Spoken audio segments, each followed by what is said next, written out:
Salut Timothée, Salut! comment tu vas? Écoute, ça pourrait pas aller mieux aujourd'hui, hein.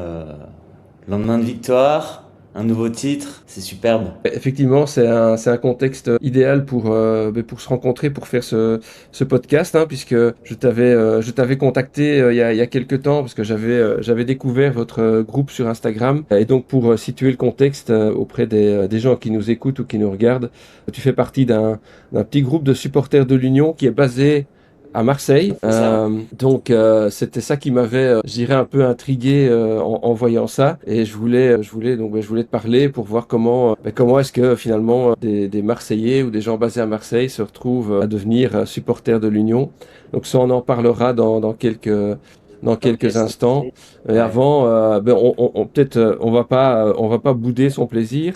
On peut revenir sur le match d'hier, hein, puisque là, pour rappel, on est le vendredi 15, lendemain de la finale de la Mhm. Coupe de Belgique, la Crocky Cup donc, où on a eu une magnifique finale entre l'Union Saint-Gilloise et Anderlecht. Je ne sais pas si tu savais, mais c'était la première fois dans l'histoire du foot belge que deux clubs Mhm. bruxellois s'affrontaient en Ouais. finale de coupe. Donc c'était un match historique, très intense. Moi j'y étais et c'est vrai qu'il y avait une ambiance de feu au Mhm. propre comme au figuré, puisqu'effectivement, malheureusement, il y a eu des écharpes et des drapeaux unionistes qui ont été brûlés dans la tribune d'Anderlecht. Ah ouais. Mais au-delà de ça, c'était un gros match, un gros derby.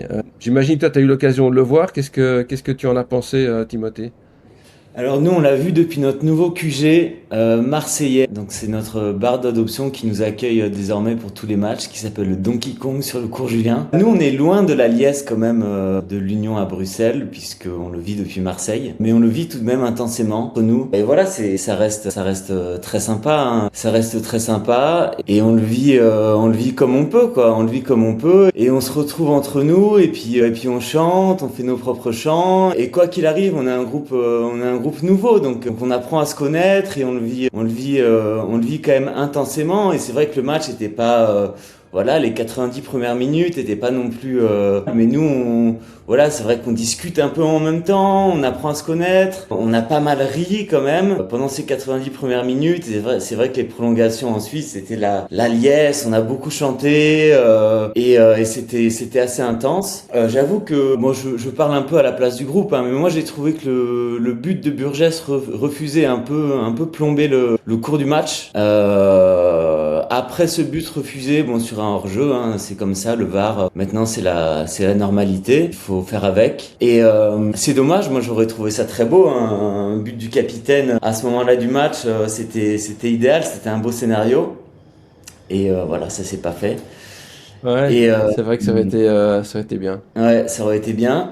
Après, on s'est un peu ennuyé, mais je pense que les deux équipes ont pas pu jouer leur vrai football parce qu'elles étaient un peu prises par l'enjeu. Et sur la fin, voilà, on s'est vraiment régalé. McAllister a ouvert le score, il nous a régalé et la fin, on sait ce que ça a donné. Et c'était merveilleux. C'est vrai que les prolongations ont été incroyables. En plus, moi, ce que j'ai beaucoup aimé, et je pense que c'est un peu un clin d'œil quelque part du destin, c'est que David Hubert, le coach, qui, comme tu le sais peut-être, l'année passée a été coach à Anderlecht de manière intérimaire, s'est fait virer. En fait, avait quand même fait une belle série quand il avait repris l'équipe. Il s'est fait virer très peu de temps avant la finale de l'année passée, puisque Anderlecht avait joué la finale. Il s'est fait virer parce que le club pensait pas qu'il serait à même d'amener le club d'Anderlecht à la victoire dans la finale l'année passée. Et finalement, Anderlecht avait aussi perdu l'année passée. Et cette année-ci, c'est David Hubert qui gagne la finale avec l'Union. Pour moi, c'est incroyable, c'est génial. Je suis très content pour lui. C'est un super gars. J'ai eu l'occasion de l'interviewer dans le podcast précédent. En plus, ses changements ont été gagnants, puisqu'il a fait monter Rodriguez, il a fait monter Fousseini. Ils ont tous les deux été déterminants. Donc, c'est excellent coaching aussi de sa part. Donc, franchement, super pour lui. Je suis très content. Et comme quoi, hein, il faut pas toujours juger les gens trop vite. Mais non, terrible match, très bonne ambiance dans le COP de l'Union. Ça, je peux te le Ouais. confirmer. Comme d'habitude, d'ailleurs, ambiance positive. Mais donc, pour revenir sur votre groupe de supporters, donc tu me dites, vous êtes combien actuellement dans votre bande? Alors, on est 11. On est 11 11 personnes. déjà, c'est bien. On est 11 personnes, en fait, on a créé un groupe WhatsApp pour les supporters unionistes résidant à Marseille. Au départ, j'étais seul lorsque j'ai initié le truc. Et donc, c'est des vrais, voilà, des gens qui s'intéressent fortement à l'Union, de manière variable, bien sûr, qui résident à Marseille. Et on se rassemble, du coup, sur ce groupe WhatsApp et on se partage des infos, surtout des rendez-vous pour les matchs. Des outils pour la communication qui se résument surtout à Instagram parce que sur Facebook ça n'a pas marché. En print pour le moment on fait pas trop parce qu'on est quand même timide parce que ici c'est quand même dominé par l'OM et on veut faire un profil bas, ce qui est normal. Donc on est 11, le groupe vit bien. On s'est pas encore tous rencontrés parce qu'on est tout récent comme groupe, on n'a même pas un mois. C'est cool, ben 11 déjà en si peu de temps, c'est bien. Et enfin, moi c'est étonnant, c'est aussi pour ça que j'étais très curieux par rapport à votre groupe, de savoir, tiens, comment est-ce que des Marseillais deviennent ou sont supporters de l'Union. Toi, tu m'avais expliqué que tu es français et tu es belge de par ta maman. Oui. Euh, dans ton cas personnel, comment t'es devenu supporter de l'Union? Est-ce que tu as habité à un moment donné en Belgique et tu étais déjà supporter de l'Union et tu l'es resté en allant à Marseille? Ou tu as toujours vécu à Marseille et à un moment donné, tu es tombé amoureux de ce club? Si tu peux un peu expliquer comment ça s'est passé en fait. Alors moi, ce qui s'est passé, c'est que j'ai grandi à Arles. C'est une ville qui se situe à 1 heure de Marseille. Et mon lien avec la Belgique, c'est mes grands-parents qui sont belges, qui ont grandi je vais pas dire de bêtises, mon grand-père est né à Saint-Gilles, rue de la Victoire. Oui, Et je vois très bien. ma mère est née là-bas aussi, à Saint-Gilles. Et mes grands-parents étaient supporters de l'Union dans les années 50, au début des années 50, entre 50 et 56. Et ils allaient voir l'Union, en fait, quand ils ont commencé à aller voir l'Union, c'était la première descente en D2. Et ils ont connu la remontée en première division. Et ils y allaient, je crois, le dimanche après-midi à 14h30 à l'époque. J'ai pas mal discuté avec ma grand-mère. Elle m'expliquait que en fait, ce qui se passait, c'est qu'ils récitaient ensemble avec un oncle, un oncle qui était un peu plus jeune à l'époque. Ils récitaient le nom des joueurs dans la voiture en allant au stade. Et elle m'a sorti de mémoire, hein, parce elle a moins internet, elle maîtrise pas trop les outils, etc. Elle m'a sorti des noms de joueurs que je pourrais te citer si tu veux, de mémoire. Et donc moi j'ai connu ça sur le tard parce que mes grands-parents ont émigré avec ma mère en France dans les années 60. Après leurs années Union, ils ont émigré dans la région stéphanoise, à Saint-Étienne dans la Loire. Et ensuite ils se sont bien intégrés en France et il s'en est suivi une histoire française. Ce qui fait que moi je suis né en France et j'ai grandi en France. Et j'ai découvert leur passion pour l'Union et leurs années unionistes sur le tard. Et moi j'ai hérité de cette passion sur le tard aussi, vers ma trentaine. Aujourd'hui j'ai 38 ans. Donc je suis devenu supporter unioniste sur le tard. Voilà. C'est une super histoire, c'est passionnant. Et donc, si tu regardes les 11 personnes, parce que tu dis que vous êtes 11 dans le groupe, toi, évidemment, tu as un passé, on va dire, familial avec l'Union. Les autres personnes qui sont dans ton groupe, ce sont en général quoi? Ce sont des Belges installés à Marseille ou des Français? Tu vois, ça m'intrigue parce que je me dis, Ouais. l'OM, il y a l'OM à Marseille qui est quand même un club avec une très très forte notoriété, image. Je pense que tous les Marseillais sont supporters de l'OM. Donc, je trouvais ça marrant, quoi, qu'il y ait des Marseillais qui soient aussi supporters de l'Union. Et donc, en général, les autres profils qu'il y a dans ton groupe, c'est quoi? C'est les Français, c'est les Belges? Comment ça se passe? Alors pour revenir sur ce que tu dis, à Marseille, il faut être né à Marseille pour dire je suis Marseillais. Sinon, tu peux Ok. pas dire je suis Marseillais. Tu es Marseillais d'adoption, en fait. Donc nous, on est Marseillais, on est Marseillais d'adoption. Donc on y réside. Et dans notre groupe, ta question c'était quel est notre rapport avec l'Union dans le groupe? C'est ça, hein. Oui, c'est ça. Est-ce que effectivement les gens, les autres personnes dans le groupe sont des Marseillais ou des Marseillais d'adoption? Et est-ce que Oui, ce sont des Belges c'est qui ça. sont venus s'installer dans le sud de la France? Ouais, bah en fait, on est tous des Marseillais d'adoption et il y a pas mal de Belges en vrai dans le groupe. Ok. Sur les 11, il y a trois quatre Belges, il y a pas mal de profils différents, il y a un Italien, un Anglais, un Italien qui est avec les Boys, à vérifier, hein. Je suis pas sûr de ce que j'avance pour lui, qui était abonné déjà à l'époque de la D2 au Duden, un Anglais membre des B-Union, Ouais. un Belge qui était avec les Unionix avant qu'ils se forment, avec des membres des Unionix avant qu'ils se forment. Un autre Belge. En Suisse, il y a pas mal de profils différents. C'est assez variable, mais on a un peu de tous horizons. Et on est un peu tous, c'est-à-dire que c'est assez marrant parce qu'on est ni marseillais, ni vraiment associé unioniste parce qu'on n'est pas résident belge. Donc on est un peu un profil mixte. C'est assez rigolo. Mais ce qui fait de nous un groupe forcément accueillant et comment dire, inclusif. Je sais pas si tu vois ce que je veux dire. Oui, tout à fait, tout à fait. Mais en fait, ce que tu me décris correspond mais à 100% en fait à l'esprit Union.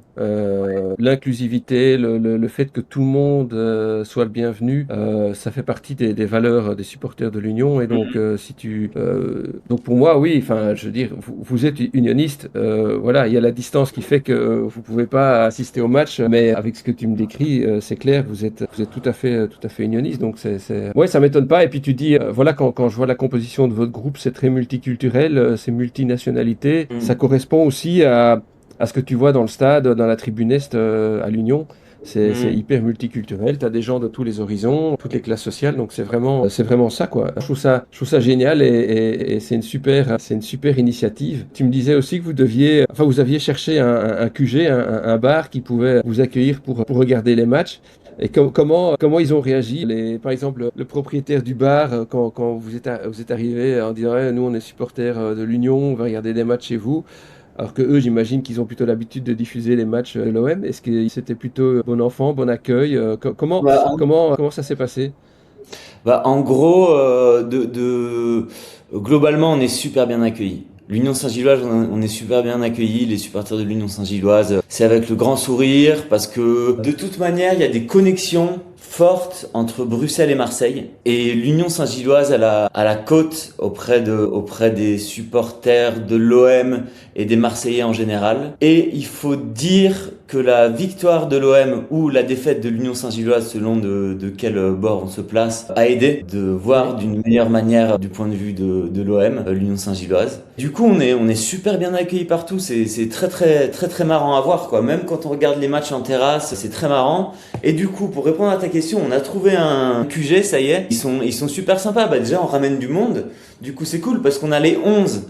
Mais sur les 11 là, vu que ça fait un mois qu'on existe, avec les jours fériés en mai, on est à chaque fois que 4-5 membres du groupe.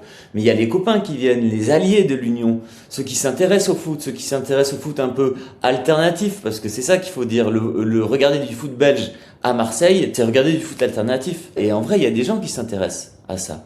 Donc maintenant, on a des potes alliés qui viennent avec nous, donc on se retrouve à 10, à 15, et les gens, ça les intéresse. Il y a des gens qui s'arrêtent, qui passent une tête, il y a des Bruxellois qui rentrent, des Belges.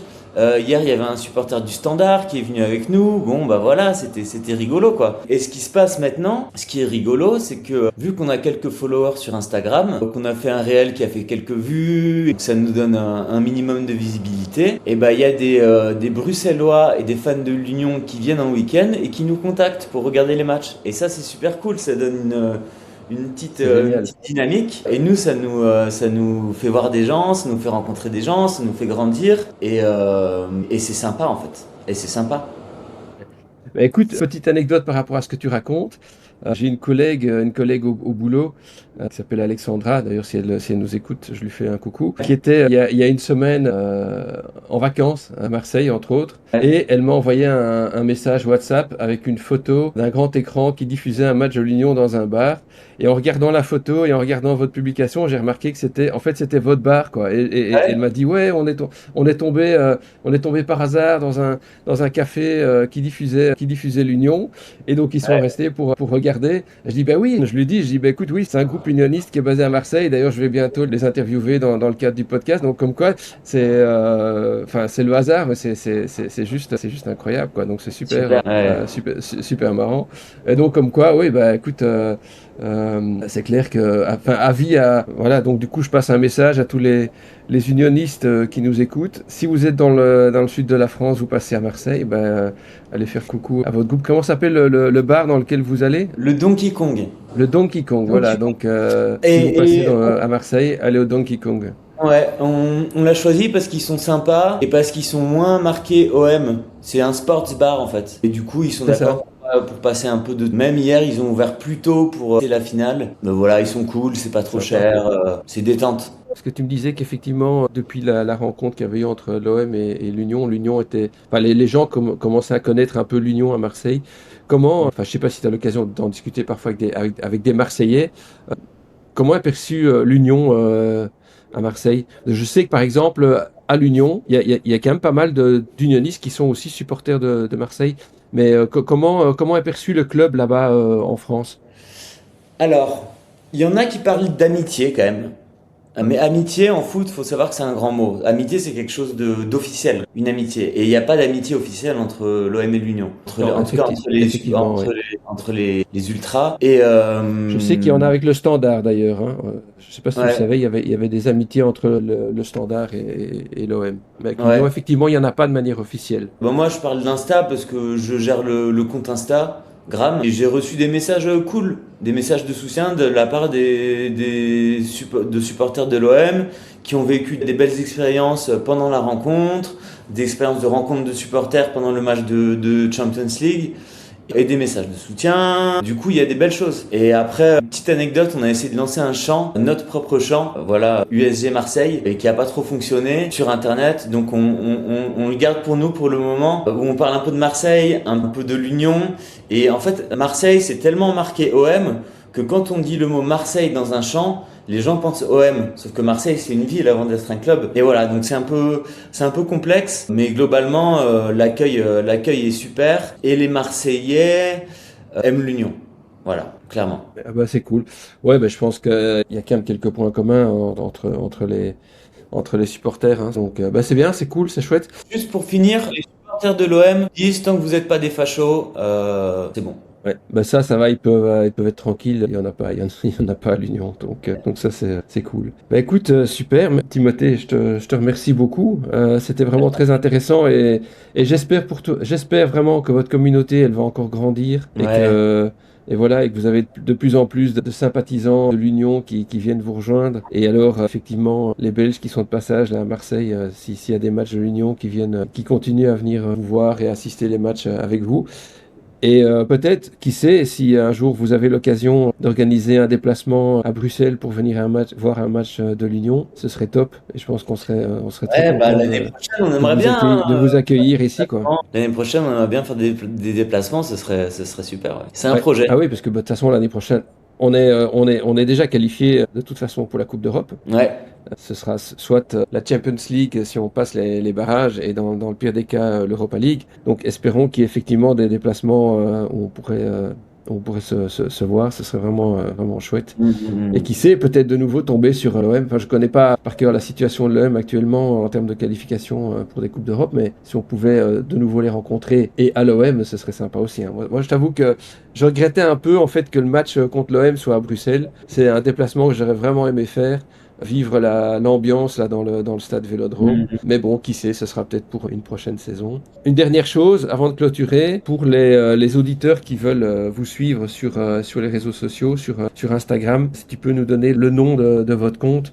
Je le mettrai aussi dans la description du podcast, comme ça Ouais. ils peuvent aller vous suivre.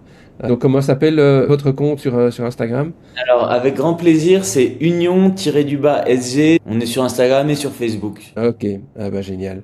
Ben voilà, ben donc n'hésitez pas à aller les suivre, c'est franchement un groupe très sympa. Moi je vous suis sur Instagram et je vois vos photos, vos petites vidéos et chaque fois je me dis mais c'est la super ambiance et ça correspond tout à fait, ça correspond tout à fait à l'Union. Voilà, on essaie de Ben écoute, supporter notre mais équipe comme on peut depuis Marseille. ouais, Sans prétention, en c'est respectant les valeurs de l'Union. c'est cool, mais continuez comme ça, c'est génial. Timothée, merci beaucoup, c'était vraiment super sympa. Merci de ton temps et continue à supporter l'Union.